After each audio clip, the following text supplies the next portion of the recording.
Hello everyone, welcome to Arun blogs. నిన్న night Jigris అనే ఒక మూవీ చూశాను అనమాట.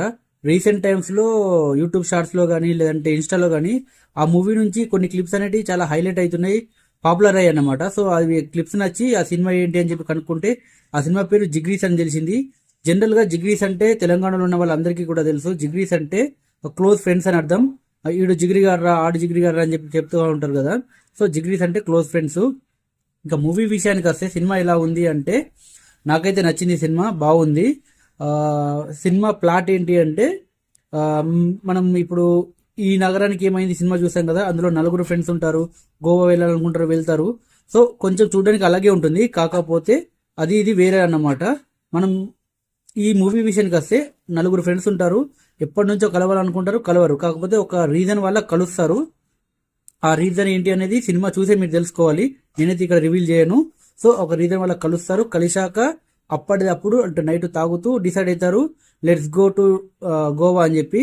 సో ఒక మారుతి 800 ఓల్డ్ కార్ను పట్టుకొని గోవాకు బయలుదేరుతారు అనమాట. సో ఇది గోవాలో జరిగిన స్టోరీ కాదు. సో వీళ్ళు హైదరాబాద్ నుంచి గోవా వెళ్లే లోపు ఏమేం జరిగింది అనేది ఒక స్టోరీ అన్నమాట. సో గోవాలో చాలా తక్కువ సీన్స్ ఉంటాయి, మిగతా సీన్స్ కూడా చాలా తక్కువ ఉంటాయి. కాకపోతే ఈ గోవా ట్రిప్ ఏదైతుందో, like Hyderabad to Goa journey ఉంది చూసారా, అందులో వాళ్ళు ఏమేమి ఫేస్ చేశారు, ఆ కార్తో ఎలాంటి ప్రాబ్లమ్స్ ఫేస్ చేశారు అనేది స్టోరీ అన్నమాట. సో వీళ్ళు వెళ్ళేటప్పుడు ఏంటంటే ఫోన్స్ కానీ మనీ కానీ అవన్నీ కూడా తీసుకెళ్లారనమాట. So without money, without connection, anything అనమాట వాళ్ళు గోవా వెళ్తారు. సో అలాంటి టైంలో మనకు చాలా ప్రాబ్లమ్స్ వస్తాయి కదా. సో ఆ ప్రాబ్లమ్స్ ఎలా ఫేస్ చేశారు అనేది ఈ స్టోరీ అన్నమాట. చాలా బాగుంటుంది ఈ సినిమాలో. నాకు లైక్ వీళ్ళ జర్నీలో కొన్ని సీన్స్ బాగా నచ్చాయి. లైక్ ఒకటి వచ్చేసి మనకు చాలా పాపులర్ చైన్ మార్కెటింగ్ ఉంటుంది కదా, ఒక ముగ్గురిని చేంజ్ చేయి, ఆ ముగ్గురు ఇంకో ముగ్గురిని చేంజ్ చేస్తారని చెప్పి. సో దాని మీద ఒక సీన్ ఉంటుంది, చాలా బాగుంటుంది. అండ్ ఇంకొకటి లారీలో ఒక సీన్ ఉంటుంది, అది కూడా నాకు చాలా బాగా నచ్చింది. సో అలా కొన్ని సీన్స్ ఉన్నాయి అనమాట. లైక్ రిపేర్ గ్యారేజ్లో ఒక సీన్ ఉంటుంది, అది నచ్చింది. సో అలాంటి సీన్స్ ఉంటాయి అనమాట. సో చాలా బాగా నచ్చింది నాకైతే. మూవీ మొత్తం ఎంటర్టైన్ చేస్తూ చాలా ఫన్నీగా వెళ్తుంది, మనకి ఎక్కడ కూడా బోర్ కొట్టదు మూవీ.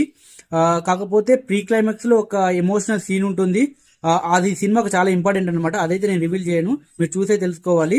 ఇంకా ఆ సీన్ తీసేస్తే, లైక్ ప్రీ క్లైమాక్స్ లో ఉండే కొంచెం ఆ ఎమోషనల్ సీన్ తీసేస్తే మిగతాదంతా out and out fun entertain comedy అన్నమాట. చాలా బాగుంటుంది. మనం మన ఫ్రెండ్స్ తో చిల్ అవుతూ ఎలా అయితే మాట్లాడుకుంటూ ఎలా ఎంజాయ్ చేస్తామో మూవీ చూస్తే కూడా అలాగే ఉంటుంది అనమాట. చాలా బాగుంటుంది. సో నేనైతే రికమెండ్ చేస్తాను. నేనైతే సన్ నెక్స్ట్ లో చూసాను ఈ మూవీని, సన్ నెక్స్ట్ లో ఉంది, ఎవరైనా కావాలంటే చూడొచ్చు.